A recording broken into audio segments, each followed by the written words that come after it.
First, Spurs and Warriors, Draymond Green to Andre Iguodala in transition for the alley-oop. Nice pass. Iggy's still getting it done in year 14, Nick. Man, I will give Iggy credit. He looks a little more spry in this first round of the playoffs than he did most of the regular season. He maybe paced himself well this year. Yes, it's not hard to look athletic against the Spurs. This is the least athletic Spurs team I've ever seen. They When you're played jumping well next to last night. Manu. Yeah. Moving on to Bucks and Celtics, Marcus Smart to Al Horford for the full extension dunk. Horford finished with a team-high 22. CeCe, Horford was excellent last night, but getting Marcus Smart back is big for them. They thought he was done for the year, most likely. Getting him back is important for them. Yeah, as the coach said, Stevens, he's like, listen, you can't look at the stat sheet to evaluate how important he is to the team. His energy plays, his hustle plays, yes. He's like a Danny Ainge type player. Oh. But Danny Ainge could shoot, though. Thank you. Of course he could. Amazing. It was a role play. And finally, Finally, Heat at 76ers. Ben Simmons threading the needle to Robert Covington. Philly moving on to the second round. Ben Simmons, if he had 5 more assists in this game, I thought he was going to end up doing it. He would have averaged a triple-double for the series. Just become the second rookie ever to average a triple-double in a playoff series behind Magic Johnson. But, I mean, he didn't need to last night. They were in full control most of this game. They do a great job of taking advantage of his ability, his height, or the passing lanes, and they have so many shooters that you have to spread the court. And he's an excellent passer. You don't see that skill on young players.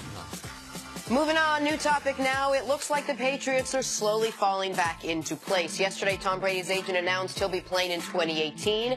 And then we found out that Rob Gronkowski is following suit. Gronk confirmed this on Instagram. He said on his page, I met with Coach today and informed him I will be back for the 2018 season with the Pats. I've been working out, staying in shape, and feel great. Looking forward to another championship run. Then followed by a hashtag, which I'm told is a lyric from the rapper Juicy J and not an ode to Resistance fans.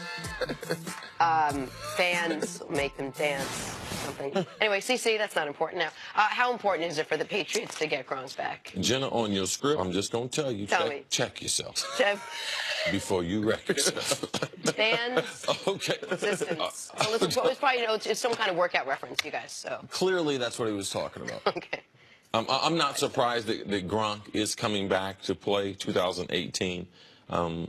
I thought some things were very, very telling as far as a meeting with Bill Belichick. He also brought his agent to the meeting in Drew Rosenhaus. The meeting last week with Des Bryant, remember Des Bryant, his agent wasn't invited, and Jerry Jones came by himself. You know, yeah, so and you said I knew there was going to be a problem. Now, if Bill Belichick and you have agreed that your agent is going to be a part of it, it's not only talking about football, it's talking about some non-football related things. That would be Gronk wants to get the assurance that he won't be traded this year. And that's why part of his announcement, I'll be back. The reason why you have Drew Rosenhaus there, because the Patriots weren't going to give him more money, because they would have announced that. All right, you have him there because we have a verbal agreement that he won't be traded. Now, and I also believe it was on the table for Gronk to walk away from the game. For it to be the end of April and for him to have a face-to-face with Belichick, that means it must have been real. And he must have had a conversation after the season. I don't know what I'm going to do. So it's nice for New England to have Gronk back. Without them having a left tackle, Gronk is the most important part of that offense besides Tom Brady. They don't have an elite receiver.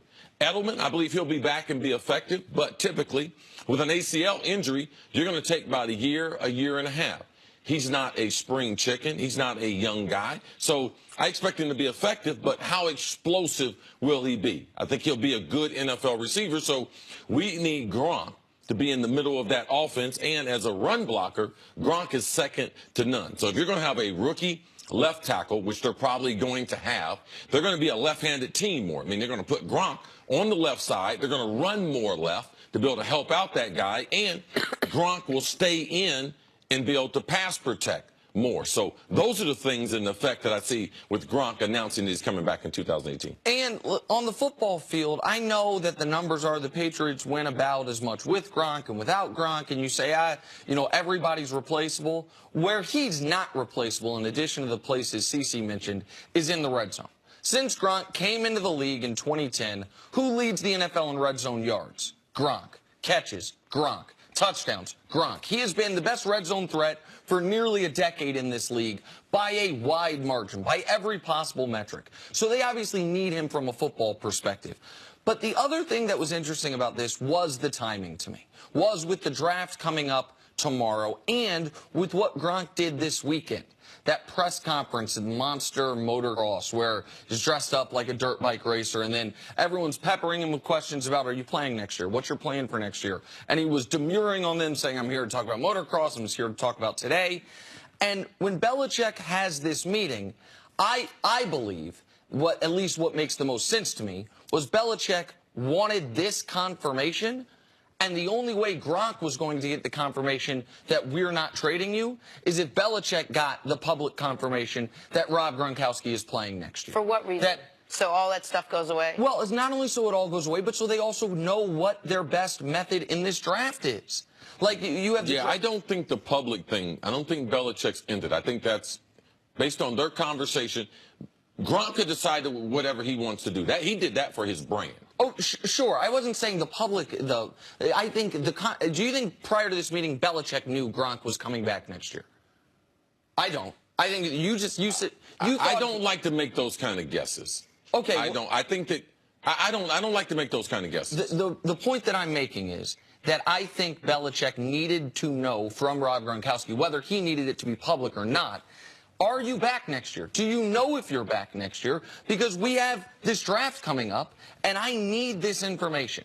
And so if that's typically in NFL, as far as players, they have until free agency, that's one window, and the draft. That's another window when you're talking about, are they going to move on from a player? Is a player going to retire? So that the team can be able to make the right adjustment to that decision. And the other thing this signified to me was, Cece, you talk about all the time about how we need to recognize who is in charge of the New England Patriots. That aside from Tom Brady, who might have superseded the chain of command somewhat, no other player has, even a player as good as Rob Gronkowski, even a player as talented and as valuable as Rob Gronkowski.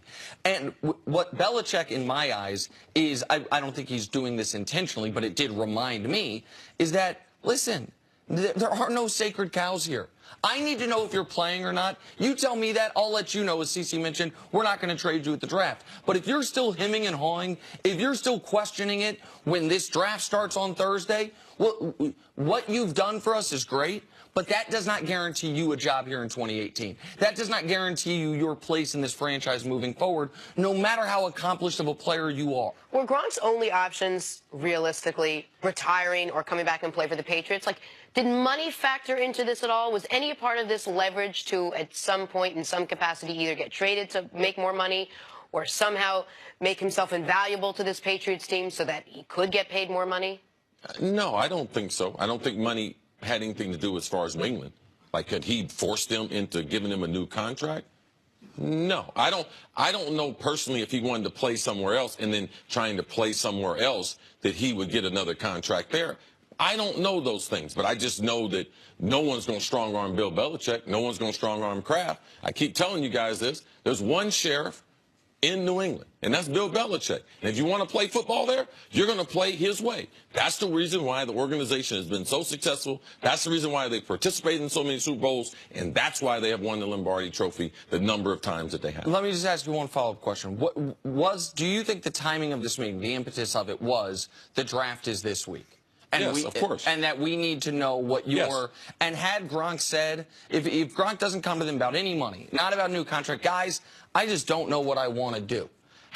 That affects their plans tomorrow considerably, correct? In your eyes? I mean, if you're losing an all-pro tight end and you already lost your left tackle, you've already lost one of your wide receivers, of course it does. Right. And so I don't know if Gronk wanted to make the commitment in the time frame he did. But to the sheriff point, like, the team said, in or out, like, we need to know right now. And Gronk did what I think most of us thought he was going to, which is play football next year. And in 2 days, the Patriots got their quarterback and their tight end to confirm, for the most part, that they are coming back for this coming season. All right, coming up, back to basketball. How much trouble could the Warriors be in without Steph in round 2? First things first, back after this.